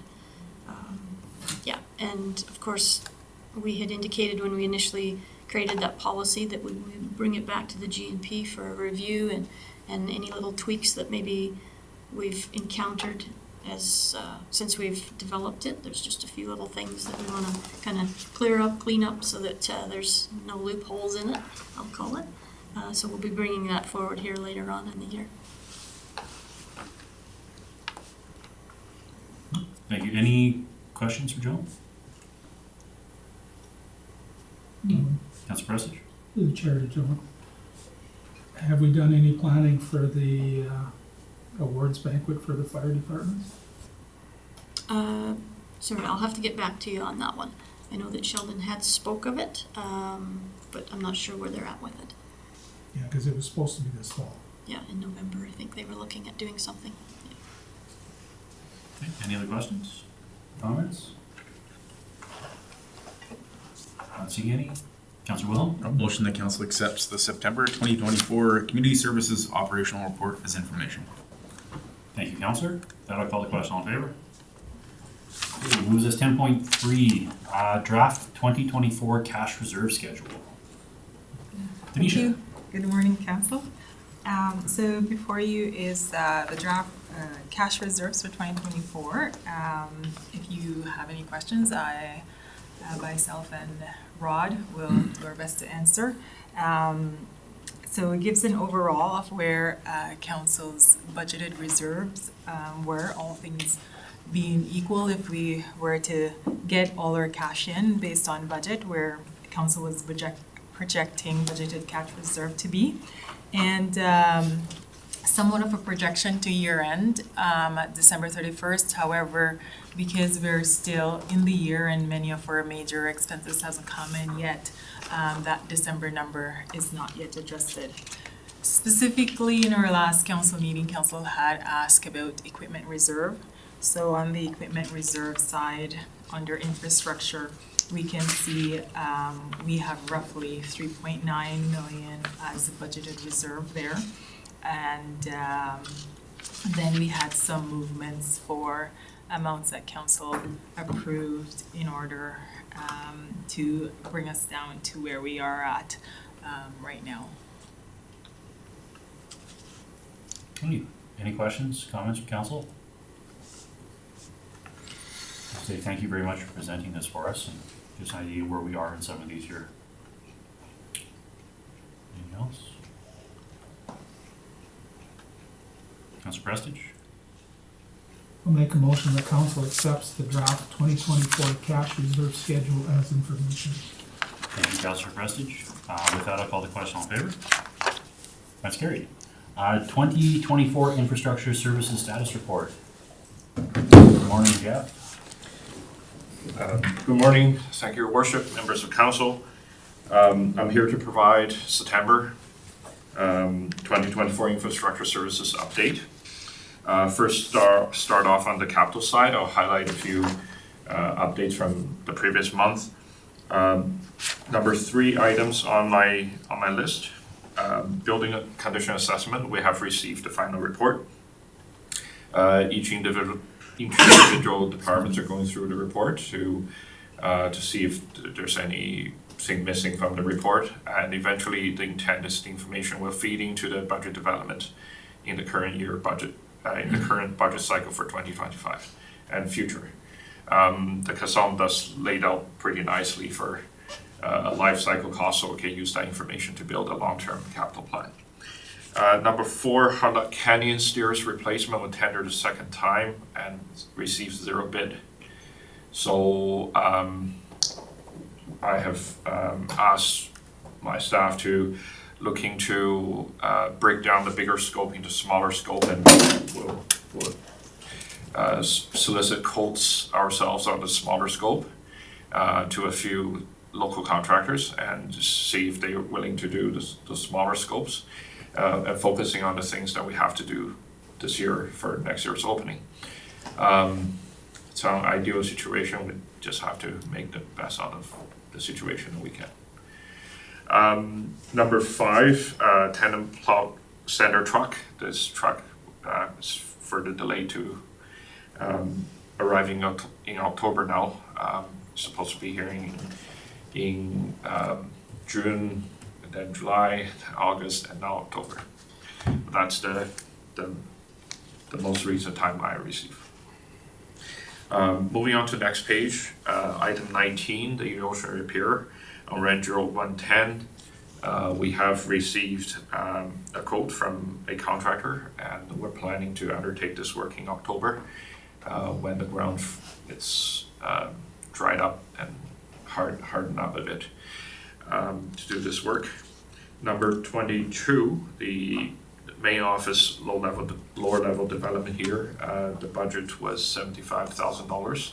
We have retained a architect to do some floor planning for us. I will highlight to council that $75,000 is not enough for the downstairs development for our office here. When the architect goes through his floor plan, I will have better information to bring back to council on what's the capital cost needed for the construction of it. Number 23, the Ford office sewer line replacement. We're going to undertake that work in October. Item 24, the recreation storage floor. We will be pouring a concrete floor for our cold storage here as the summer season for recreation is coming to an end. Staff are moving their equipment out into the sea can, so we're going to undertake this working in October. Item number 26. I have received the consultant's report for the coal mix roads program review. I've made 2 rounds of comments for the consultant to revise, and the consultant is revising. Once the final report is coming back to me again, I'll put onto the agenda for the next council meeting for council discussion. The consultant will be providing a ranking of based on the condition of our coal mix and oil roads, and also provide a cost estimate, a very high level cost estimate for budgetary considerations. In the more global coal mix program, we have completed Westridge subdivision last week. That our staff are tirelessly working on Gibson this week. Gibson should be done by the end of this week. We will be planning to pave Township Road 592, the access road into Pine Meadows, next week. We ordered some coal mix material, about 800 tons of coal mix, and that's likely going to arrive by this weekend, so that's the plan to undertake that next week. We forecast the entire budget will be fully spent at the end of Pine Meadows this year. So, moving on to the next page, item 29, Cutbanks Road erosion repair. We have received some proposals that we will be evaluating to select the consultant. And for Old Ferry Road, we advertised a public input session for the 30th of September, which is next Monday, at 4 to 7 p.m. in this very room. It's already posted on county website. And at last council meeting, I provided council the update on my discussions with local residents of Old Ferry Loop. It is my intention after the public input session, we will spend some time to compile the information and then come back to council to update council on what we heard from the more global residents living in the Old Ferry Loop. That's the highlights for capital update. I'm just stopped for a second to see if there's any questions. Okay. Any questions on the capital side? Councilor Willem? I had a question about item 38, but I'm not sure if you were going to get to that yet.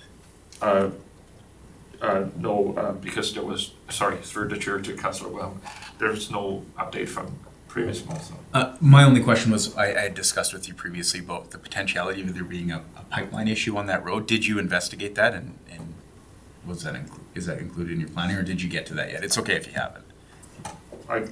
Through the chair to Councilor Willem, I'll provide an update since we're talking about the topic. This item, I noted that you mentioned to me there's a big pipeline.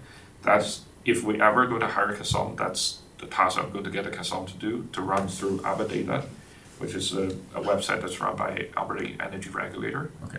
To find out the size, the depth, and everything.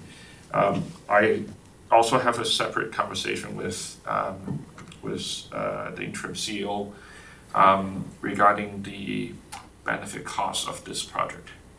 As we're developing the next 5-year capital plan, we were having some internal discussions on whether this project is a need or whether it's a want, given our pressures and deficits elsewhere. So that conversation still needs to happen, and if the decision is not to pursue any further on the project, then there's no point spending time and effort for us to go investigate. Yep. Okay. Any other questions on the capital side? No. Feel free to continue. Thank you. I will continue with my operations side update. Airport, we had an emergency exercise yesterday. All emergency services showed up. It was a successful event. We'll be getting a report from the consultant. Anytime we do this kind of exercise, we're going to have some lessons learned. So we look forward to the report and to improve our procedures. Every 4 years, we have to do one live exercise like this, and this is the last year that we have to get it completed. Currently, today, we have an audit also going on at the airport for the same consultant to audit how we run our airport operations. The Texas gate to the airport that was repaired recently, the airport staff are preparing for winter operations, including hiring seasonal operators. On the water wastewater side, the hydrant flushing are completed. We have a few hydrants to be repaired. That's still ongoing. The spray park in Blue Ridge shut down for the season. We had some shutdowns this year due to computer system failures, and in the new budget we'll be asking for a new computer for the control. The RV dump site in Blue Ridge will be shut down in the first week of October for the season. The bulk water station is up and running again. It was down because of mechanical failure. Wastewater side, we're also preparing for winter. For solid waste, we had some abuse for the take it or leave it. We took to GMP a week ago, and we'll be coming back to council with the policy for decision in the next council meeting. On the agriculture services side, all the mowing has been completed. The beaver dam removal is ongoing. Weed spraying is coming to an end. Weed inspection is ongoing.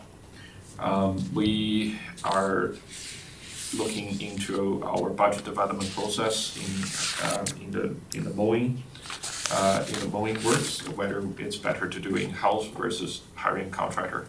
We are spending quite a bit of money on a contractor, and some counties they do them in-house, some counties do it through a contractor, and Dawn is currently running some scenario to see which one gives us the best bang for the buck. And whenever that result, will come back to the budget deliberations for 2025. On the recreation side, we finished the last mowing rounds. The two pudding, we have removed the stairs. We will be removing the potable washrooms out of there this week. The potable washrooms, the permanent washroom facility at Schumann get abused on a daily, if not every 3 days or so, they get abused, and it's near impossible to maintain. So we have, for the remainder of the season, we have rented a potable toilet facility for that. It is our intention that by October we'll close down the campground and still allow people to use the day use and monitor the condition on the abuse. It is a conversation for eventually, if there's a recreation master plan, what's to do with the Schumann Lake campground. It's a campground getting abused quite severely, so keep renting potable toilets and allowing our site to be vandalized or abused is not a permanent solution. The dock at Goose Lake, that will be removed tomorrow. That's the update on the rec side. On the roads, we have completed the bridge repair, emergency repair on the bridge south of Topland Cemetery. Bridge maintenance work is ongoing. Crack sealing has been completed. Line painting, we're planning to start this work in August, but it's just lots of work happening. So this work is now scheduled for the beginning of October now, giving other priorities we have to attend. Pothole patching is ongoing. Sign repairs and replacement ongoing. Culvert repairs ongoing. We will be writing an RFQ for some quotes for the urgent culvert replacement work that I came to council for. The regular road grading is ongoing. We have a number of trials that's ongoing. We have tried quite a few new things in the past few months, and they all kind of come to an end. So we will evaluate the effectiveness and efficacy of all the trials that we've done, and make it part of our budget presentation to council. Graveling at Assemble Hall area that will commence in early October, and I've already updated on the cold mix subdivision roads. The Old Ferry Road washout, this was the location that was washed out last year, and with our pavement all gone. We have installed 2 new culverts under that crossing to increase the capacity. And we are actively collecting for quotes for paving it back with cold mix. Try to do that before winter. Angle Road Bridge culvert, we have reinstalled that culvert. The original culvert was installed in 2018 during a flood condition, so there's no compaction, and it was installed almost as an emergency install. So we taken the opportunity this year to reinstall the culvert properly.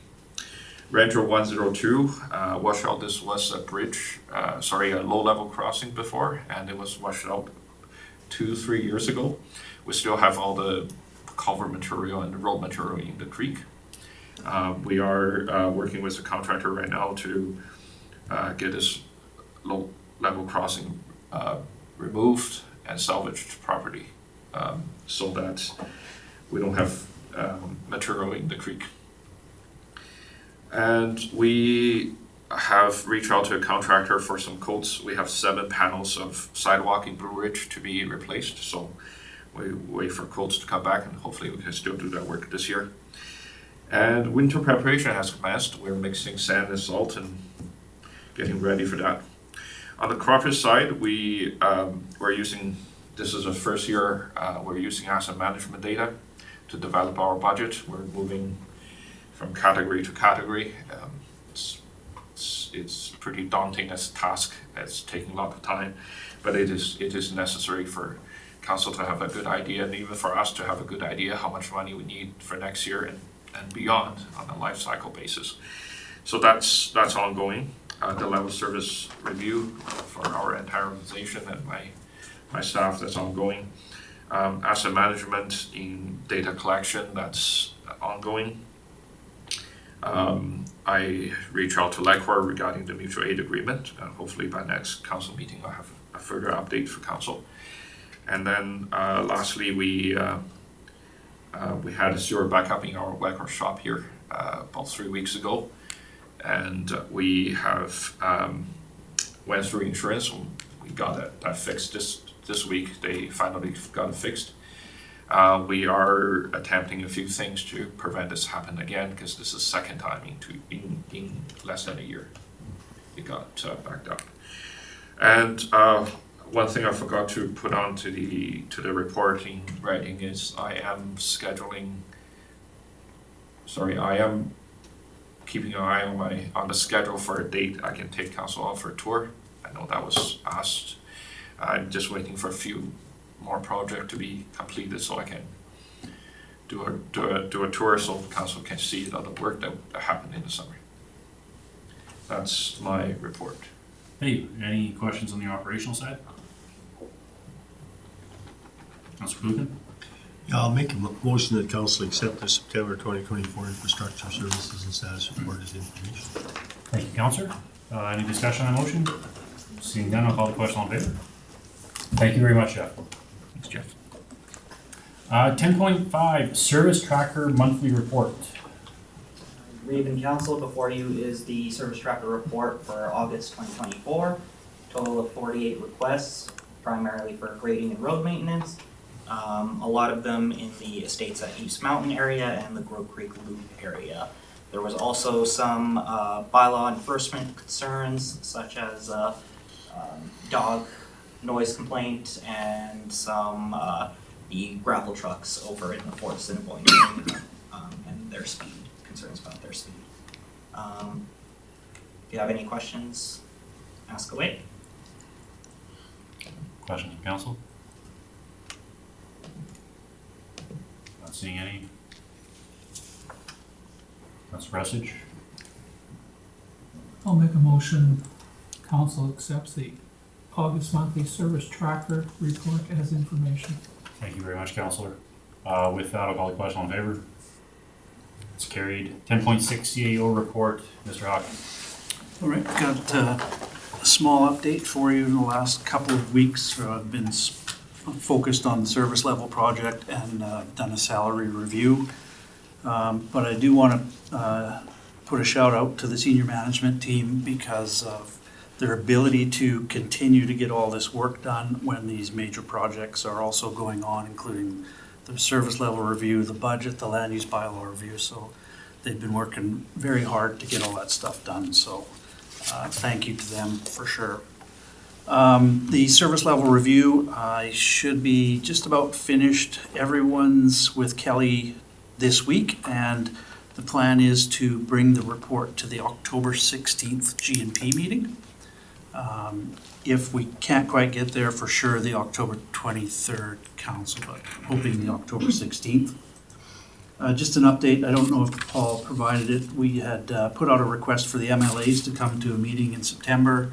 Neither MLA was available until November, but they've been tentatively booked, so they'll be coming in November. Budget preparation is well underway.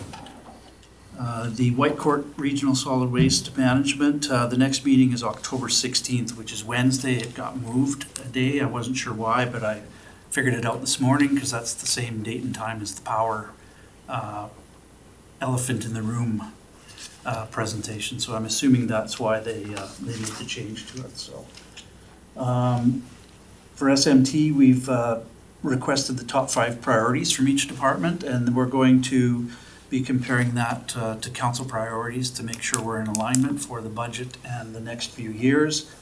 And just this morning, we booked a recruitment meeting with Ken Glover. Paul and I will be virtually meeting with him to review the short list of candidates in advance of providing the information to council. So we should have it to council. That's on October 1st, I believe. So we should be getting some information to council probably the week of the 8th. And that's my report. So out of curiosity, do you have an idea what type of numbers we're looking at on that short list? Well, he was talking 5, but I mean, the number is, 2 weeks ago, the number was 32 who had applied, and I think there's been more. So he hasn't given me the full number, but we'll see the list on October 1st. But of the 32, he's picked 5 that kind of meet the qualifications that we're looking for, the council's looking for. Any other questions to the CEO? Councilor Brett or Burrows? I'll make a motion to raise the CAO's report for information. Thank you very much, Councilor Burrows. I'll call the question. All in favor? Councillor Baldwin. And brings us down to the closed meeting portion of our agenda. If I can get a motion to go into closed session under P.O.W.E.R 16.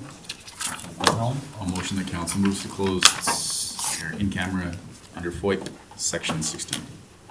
Perfect. With that, I'll call the question. All in favor? And we are in closed section at 11:40.